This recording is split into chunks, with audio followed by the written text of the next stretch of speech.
My parents kicked me out for getting a job and not being able to babysit anymore, then lied to the whole family when asked about it. So I went nuclear and exposed them, and now they're trying to force me back because their new babysitter quit. 2 months after I turned 17, I got my first job. But when I told my parents about it, their literal first words were, "Who's going to babysit our kids?" I should have been shocked, but because I knew my parents, I wasn't. So I replied, "Well, who's going to pay for my college tuition?" I expected that to stump them. You see, they had repeatedly told me in the past if I wanted to go to college, I needed to pay for it myself. But instead of conceding, they started laughing like my response was the funniest thing in the world. You're a woman, and women should be grateful to take care of kids, whether it's free or paid. Of course, in my case, it was free. My dad then chimed in with some words of wisdom. "You don't just get to be selfish and abandon the family, Julia. Do you know how much a babysitter for 4 kids costs these days?" I tried to compromise, to tell them that some of the money I made from work could go to them and the kids, but they didn't care. And to them, because I wasn't spending my life taking care of their kids, I deserved to be kicked out. They told me to pack my bags and leave. I just rolled my eyes in response. I ran upstairs, but as I did, for the first time in a very long time, I let myself feel it, the heartbreak, the betrayal, and most of all, the grief of knowing I'll never know a life where my parents love me. I didn't even bother wiping the tears away, just focused on stuffing as many clothes into a backpack as possible. After 10 minutes, they yelled at me to hurry up,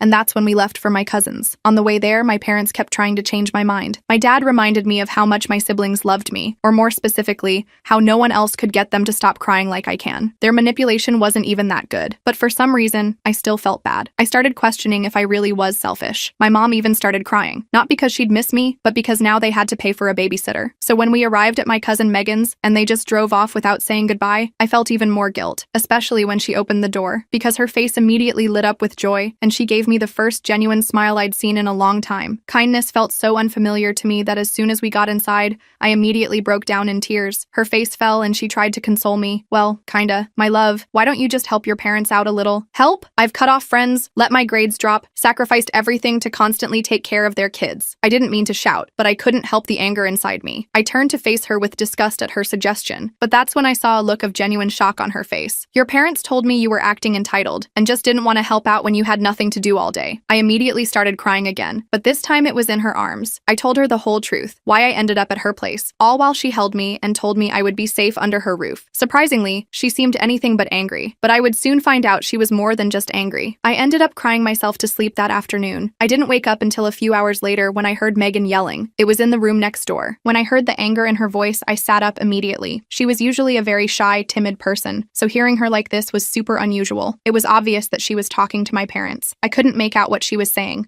but I could tell she was laying it on them. I remember feeling a genuine smile creep onto my face. It was the first time someone had stood up for me. When I heard her hang up, I lay back down and pretended to still be asleep. Not knowing I was awake, she started speaking out loud, something Megan hasn't done since I was a kid, but what she said made me shoot up. Apparently, my parents had already found a new free babysitter. They had one available all along. This whole thing was just a ploy to kick me out of the house and get me out of the hair once and for all. After saying all this, Megan sighed and said I deserved better before heading to bed. And that's when I sat up, because she was right. I did deserve better parents. And if I couldn't get it, then I at least deserved to have my get back. My plan was bulletproof. You know that one gossipy aunt every family has? Well, we have one too. And I texted her every tiny little juicy detail of everything that happened between me and my family. It ended up being a 1,400-word message. I immediately turned my phone off because I was terrified of the consequences. And the next morning, when I finally felt brave enough to turn it back on, my soul left my body. My phone was blowing up with notifications, not just texts from my gossipy Aunt Barbara, but from pretty much every family member I had contact info for. Apparently, Aunt Barbara had taken my 1,400-word text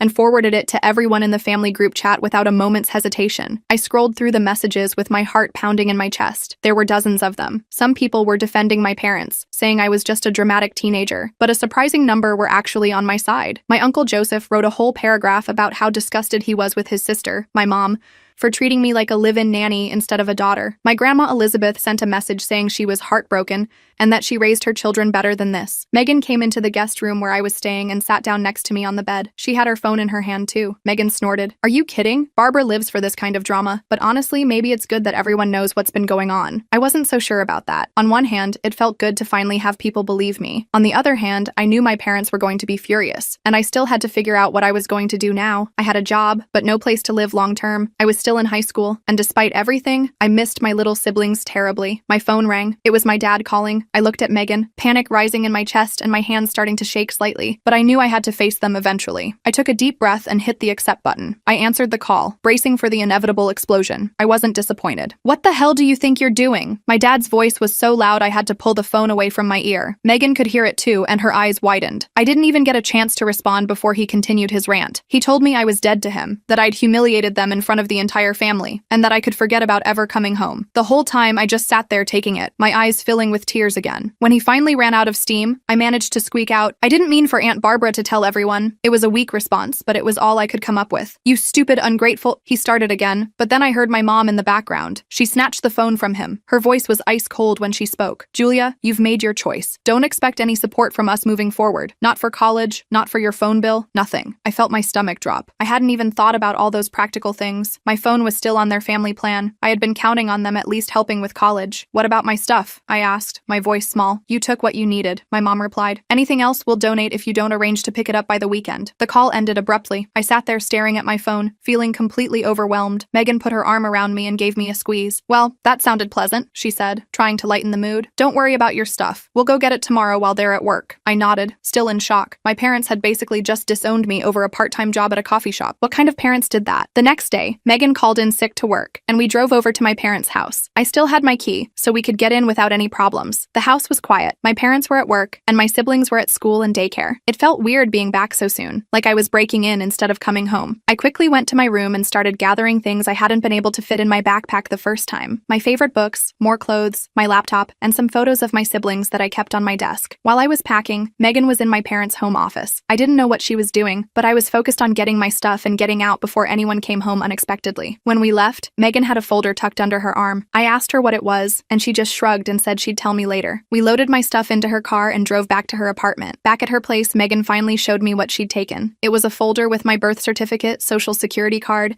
and some other important documents. She had also grabbed my parents' spare credit card that they kept for emergencies. "You're going to need these," she explained, "and they owe you for all the free babysitting." I was shocked. "We can't use their credit card. That's stealing." Megan rolled her eyes. "Relax. We're not going on a shopping spree, but you need clothes for work, a new phone plan, and some basic necessities. They owe you at least that much." I wasn't comfortable with it, but I also didn't see many options. I had $50 to my name and wouldn't get my first paycheck for 2 weeks. So I reluctantly agreed to use the card, but only for things I absolutely needed. We went to the mall that afternoon. I got a few black t-shirts and pants for my coffee shop job, a cheap prepaid phone, and some toiletries. All in all, we spent about $200 on the card. Still, I felt guilty about it, even though Megan assured me it was nothing compared to what a real babysitter would have cost them over the years. The next day was my first shift at the coffee shop. I was nervous but excited to start earning my own money. The shop was called The Daily Grind. Super original, I know. The manager, Jamie, was pretty cool and patient with my training. I messed up a few orders and struggled with the espresso machine, but overall it wasn't too bad. When I got back to Megan's after my shift,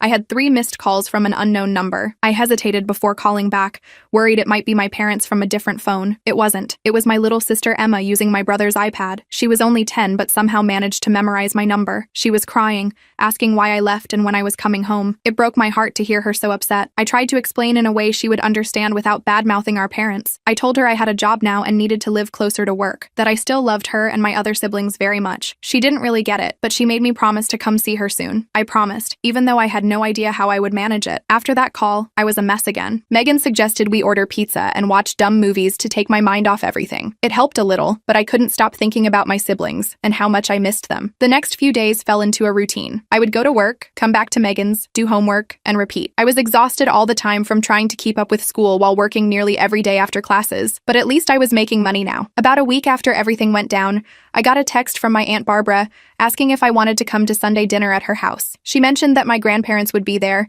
along with some other relatives who wanted to see me. I was hesitant. Was this some kind of trap? But Megan thought it would be good for me to see family who were supportive. So that Sunday, Megan drove me to Aunt Barbara's house. As soon as we walked in, my grandmother rushed over and pulled me into a tight hug. She was crying, which made me start crying too. I hadn't realized how much I needed a grandmother hug until that moment. The dinner was actually nice. No one pressured me to talk about my parents, but they made it clear they were there for me. My grandfather even slipped me an envelope before we left. When I opened it in the car, I found 5 crisp $100 $500 bills inside. I tried to call him to say it was too much, but he wouldn't take it back. He said it was to help me get on my feet. That money was a huge relief. I immediately used some of it to get off my parents' phone plan and onto my own. I also opened a bank account without my parents' names on it, something Megan had suggested. Things were looking up, until they suddenly weren't. 2 weeks after I moved in with Megan, I came home from school to find her sitting at the kitchen table with a serious look on her face. "We need to talk," she said, gesturing for me to sit down. My heart sank. Was she kicking me out too? Where would I go? "Your mom called me today," Megan continued. "They've noticed the charges on their emergency credit card." I felt sick. I should have known they would check the statements or get a purchase alert. What appeared to be a spare card was actually one they monitored regularly. "What did she say?" I asked. "She accused us of theft and threatened to call the police if we don't return the card and pay back every cent," Megan replied with a grimace. "But here's the kicker.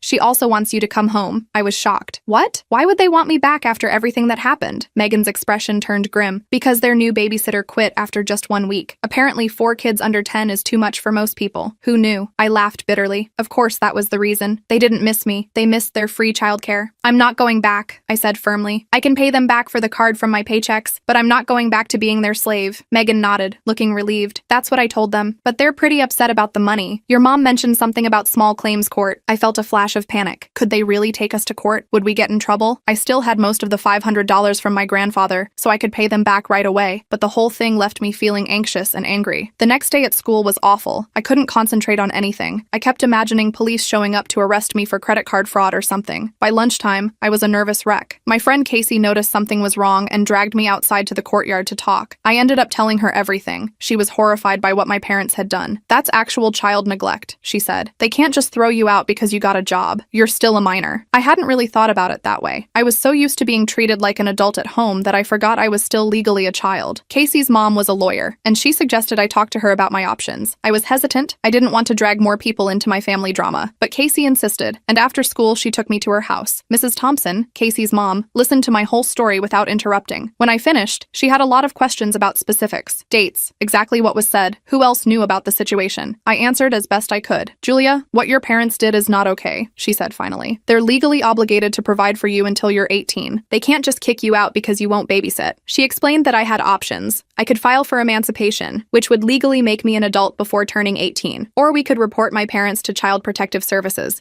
which might force them to take me back or place me in foster care. Neither option sounded great. Emancipation would mean taking on full adult responsibilities when I was already struggling to balance school and work. And CPS might take my siblings away too, which I definitely didn't want. Mrs. Thompson must have seen my hesitation. She suggested a third option, having another relative petition for temporary guardianship. That way, I could legally stay with someone like Megan or my grandparents without my parents getting in trouble. I thanked her for the advice and promised to think about it. On the way back to Megan's, I got a text from a number I didn't recognize. It was my little brother Alex, using my dad's old phone. He said my parents were fighting all the time now, and the house was a mess without me there. My heart ached reading his messages. I missed him and my other siblings so much. When I got back to Megan's, I had a surprise waiting for me. My grandparents were there, sitting in the living room with serious expressions. For a second, I thought something terrible had happened. "Don't look so worried," my grandmother said, patting the couch next to her. "We just want to talk about what happens next." They had heard about the credit card situation from my mom, but unlike my parents, they weren't angry. They were concerned. They thought I shouldn't be working so much while trying to finish high school. They wanted me to focus on my education. My grandfather cleared his throat. "We have a proposal for you. We'd like you to come live with us until you graduate. We have plenty of room, and you won't have to work so many hours to support yourself." I was stunned. My grandparents lived in a nice house about 30 minutes from my school. Moving in with them would solve so many problems, but I was worried about imposing on them. They were in their 70s and probably didn't want a teenager disrupting their retirement. "We've already discussed it with your parents," my grandmother added, seeing my hesitation. "They've agreed, as long as you visit them and the kids every weekend." Of course they had a condition. They still wanted access to my free babysitting services, but 1 day a week was a lot better than every day. And living with my grandparents would be a huge improvement over couch surfing at Megan's,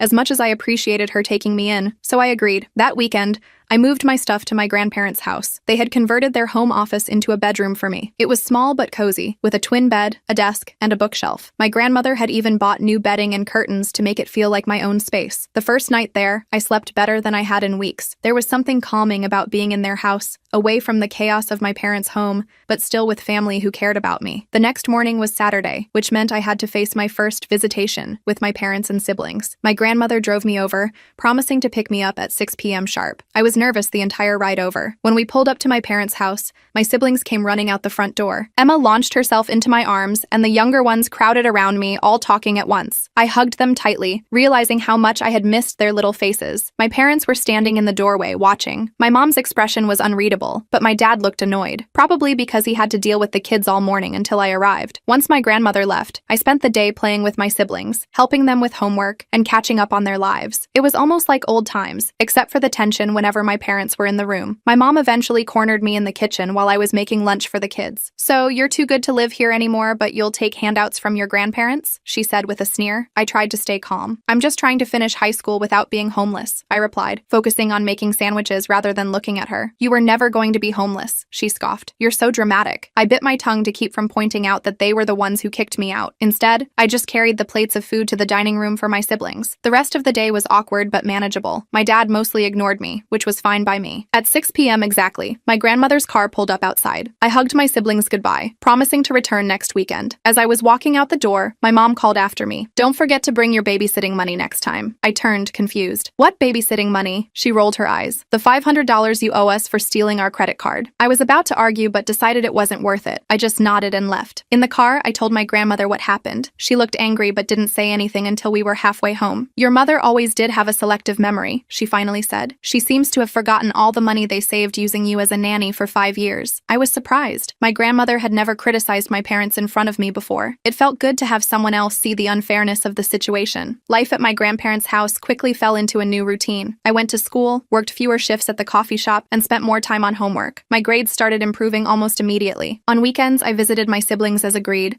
though I dreaded the interactions with my parents. The credit card issue was resolved when my grandfather insisted on paying it off himself, saying it was worth every penny to get me out of that toxic environment. I promised to pay him back, but he waved away my concerns. A month after moving in with my grandparents, I got some unexpected news at school. My English teacher, Mrs. Rodriguez, asked me to stay after class. She showed me an essay I'd written about family dynamics and told me it was one of the best pieces she'd read from a student. "Have you thought about applying for college scholarships?" she asked. "With your writing skills and grades, you could qualify for some good ones." I admitted I hadn't really been thinking about college lately, given everything going on in my personal life. Mrs. Rodriguez gave me information about several scholarship opportunities specifically for students who had overcome adversity. She even offered to help with my applications. For the first time in months, I felt hopeful about my future. I started researching colleges and scholarships with renewed enthusiasm. My grandparents were supportive, helping me navigate the applications and even taking me on campus tours to a few nearby universities. My parents, however, were less than thrilled when they found out. During one of my weekend visits, my dad saw me working on a scholarship essay on my laptop. "College?" he scoffed. "What a waste of money. You should be saving up to get your own place instead of mooching off your grandparents." I ignored him and kept typing. This just made him angrier. "You know we're not paying for any of it, right?" he said. "Not a single penny." I looked up at him calmly. "I know. I'm applying for scholarships and financial aid." He seemed disappointed that his statement hadn't upset me more. He walked away muttering something about ungrateful kids thinking they're too good for honest work. The scholarship applications took up most of my free time for weeks. Mrs. Rodriguez reviewed my essays,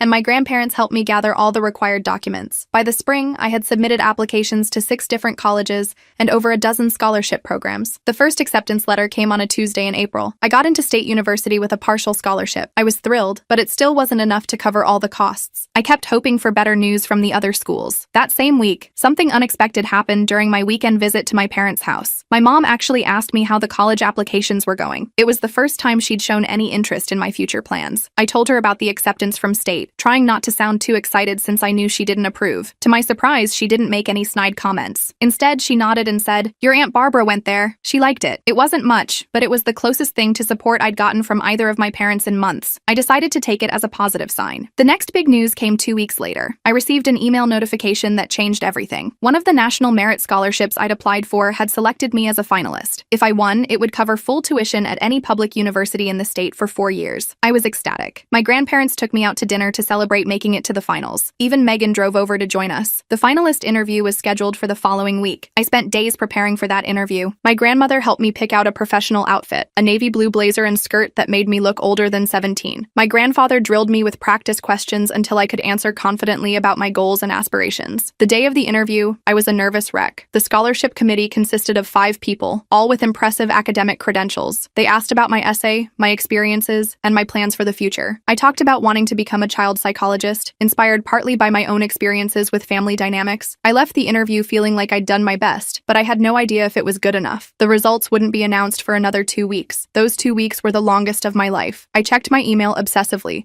jumping every time my phone made a notification sound. My grandparents kept telling me to relax, that whatever happened, we would figure something out. But I knew how much that scholarship would change my life. Meanwhile, things with my parents remained complicated. During my weekend visits, I noticed my mom was making more of an effort to be civil, even asking about school occasionally. My dad was still distant, but at least he wasn't actively antagonistic anymore. My siblings, of course, were always happy to see me. Emma had started calling me every few days just to chat, which I loved. The younger ones would fight over who got to sit next to me or show me their drawings first when I visited. Those moments made the awkwardness with my parents worth it. Finally, on a rainy Tuesday afternoon, the email arrived. I was at my grandparents' house doing homework at the kitchen table when my phone pinged with a notification. The subject line read, National Merit Scholarship Decision. My hands were shaking so badly I could barely open the email. My grandmother noticed and came to stand behind me, placing a steadying hand on my shoulder. I took a deep breath and tapped the notification. The email loaded, and I quickly scanned the first paragraph, my heart racing. Congratulations. I didn't even need to read the rest. I had won. Full tuition for 4 years at any public university in the state. I burst into tears, a mix of relief and joy washing over me. My grandmother hugged me tightly, also crying. My grandfather came in from the garage to see what all the commotion was about, and soon he was celebrating too. That evening, we had an impromptu party. Megan came over with a cake, and Casey stopped by with balloons. Even Mrs. Rodriguez made an appearance with a gift, a beautiful leather-bound journal for my college years. In all the excitement, I almost forgot to tell my parents. I called them that night, nervous about their reaction but wanting to share my news. My mom answered the phone. I told her about the scholarship, trying to keep my voice neutral despite my excitement. There was a pause on the other end of the line. Well, she finally said, I guess all that studying paid off. It wasn't exactly enthusiastic, but it wasn't negative either. I decided to take it as a win. Does this mean you're definitely moving away for college? She asked next. I explained that I was still deciding between schools, but yes, I would likely be living on campus somewhere. There was another pause. The kids will miss you, she said. And then, so quietly, I almost didn't hear it. We all will. It was the closest thing to an admission that they cared about me that I'd heard in years. I didn't know how to respond, so I just thanked her and said I'd see them on the weekend as usual. After that call, I sat on my bed for a long time, thinking about how much had changed in just a few months. I'd gone from being my parents' live-in nanny to living with my grandparents and winning a full scholarship to college. It wasn't the path I had expected my life to take, but maybe it was the one I needed. The next day at school,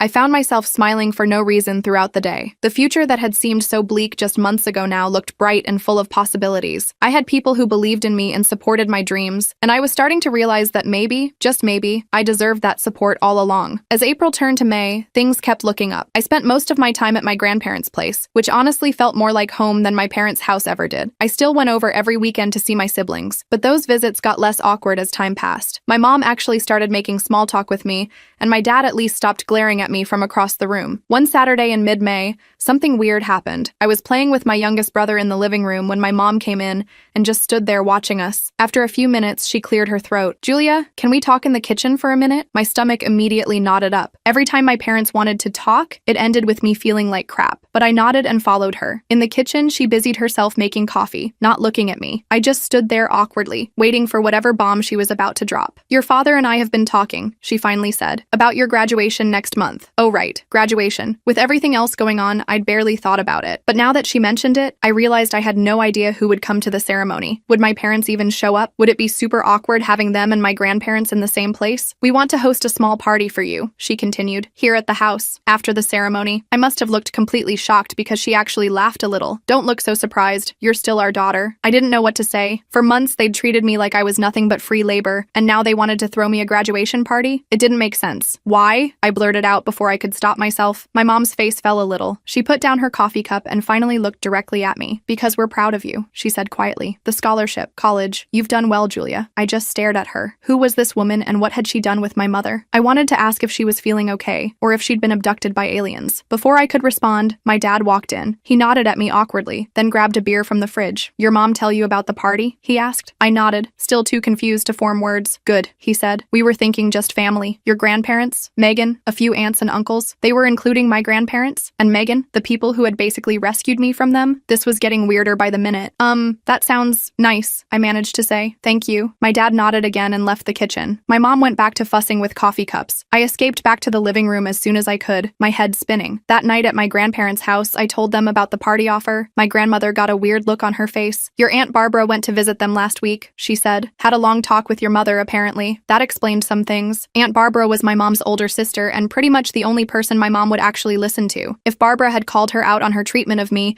it might have gotten through to her in a way that no one else could. So, should I let them throw this party? I asked. Or is it some kind of trap? My grandfather chuckled. Not everything is a trap, Julia. Sometimes people just realize they've made mistakes and want to fix them. I wasn't so sure about that, but I decided to give them the benefit of the doubt. I texted my mom the next day saying I'd like to have the party. She sent back a thumbs up emoji, which was probably the most enthusiastic response I'd ever gotten from her. The next few weeks flew by with finals and graduation preparations. I was ranked 12th in my class, which meant I'd get to wear one of those fancy honor cords with my cap and gown. My grandparents were so proud they took me shopping for a new dress to wear under my gown. Casey and I spent a whole Saturday decorating our caps. I put, "Nevertheless," she persisted on mine with glittery gold letters. It felt appropriate given everything I'd been through. Graduation day arrived with perfect June weather. I woke up early, too excited and nervous to sleep in. My grandmother made her special blueberry pancakes for breakfast, and my grandfather kept taking photos of me like I was a toddler heading off to my first day of kindergarten. The ceremony was at 2 p.m. When we arrived at the school,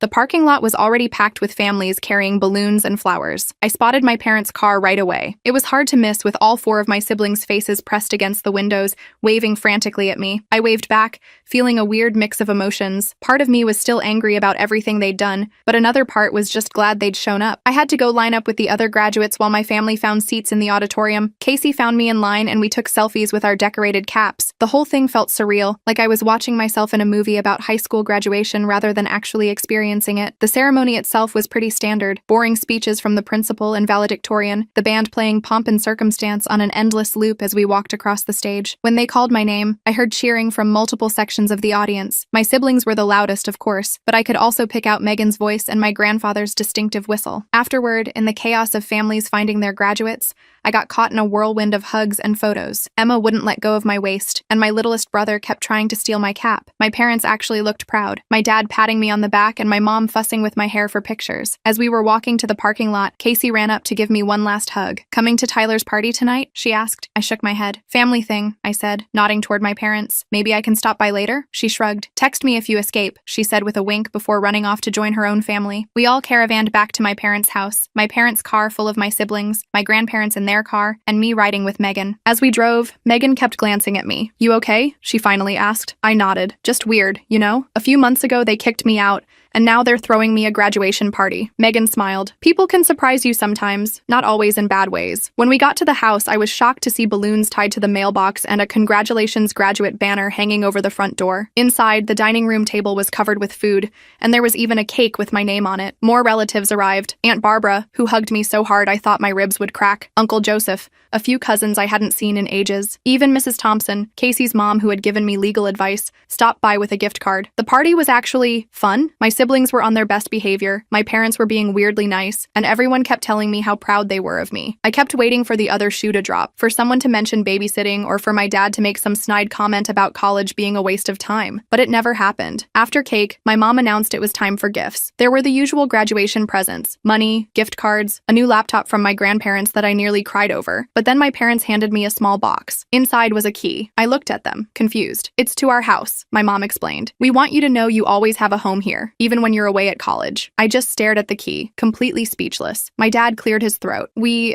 didn't handle things well," he said awkwardly, "when you got that job. We were wrong to kick you out." Was this really happening? Was my dad actually admitting they were wrong? I looked around to see if anyone else was as shocked as I was, but everyone was just smiling like this was totally normal. "Your Aunt Barbara reminded us that parents are supposed to support their children, not the other way around," my mom added. "We took advantage of you, Julia, and we're sorry." I couldn't believe what I was hearing. An actual apology from my parents? I half expected the ceiling to cave in or for aliens to suddenly invade. "We're also sorry about the babysitting," my dad said. "We've hired a real babysitter now, for when you're not here." I looked at my grandparents, who were beaming with pride. My grandmother gave me an encouraging nod. "Thank you," I finally managed to say. "That means a lot." The rest of the party passed in a blur. By the time everyone left, it was almost 9 p.m. I texted Casey that I wouldn't make it to Tyler's party after all. I was too emotionally drained to handle a high school rager. My grandparents were the last to leave. As they were heading out, my grandmother pulled me aside. "Your parents parents called us last week, she said quietly. They wanted to know if we'd help them with your college expenses, whatever the scholarship doesn't cover. I was stunned all over again. They did? She nodded. People can change, Julia. Sometimes they just need a wake-up call. After everyone left, I found myself alone in the kitchen with my parents. There was an awkward silence as we all avoided eye contact. So, my mom finally said, "You're all set for State University in August?" I nodded. "Yeah, orientation is in July. I got assigned to Thompson Hall. That's on the north side of campus, right?" My dad asked. "Near the library?" I was surprised he knew that. "Yeah, it is. How did you know?" He shrugged. "I looked it up. Wanted to know where you'd be living." We fell into another silence, but it felt less awkward this time. More like we were all just adjusting to this new normal. "You know," my mom said hesitantly, "if you wanted to move back home for the summer, there's room." I thought about it for a moment. Part of me wanted to say no immediately, but another part recognized that they were trying, in their own awkward way, to make amends. "I'll think about it," I said. I promised Grandma I'd help her with her garden this summer, but maybe I could split my time. They both nodded, seeming satisfied with that answer. My dad checked his watch. "It's getting late. Do you want us to drive you back to your grandparents?" I shook my head. "Megan's coming back to get me in a few minutes." As if on cue, my phone buzzed with a text from Megan saying she was on her way. I started gathering my graduation gifts. "Leave some of it here if you want," my mom suggested, "for when you visit." When Megan's car pulled up outside, my parents walked me to the door. My mom surprised me with a hug, and my dad awkwardly patted my shoulder. "Congratulations again," my mom said. "We really are proud of you." As Megan drove me back to my grandparents' house,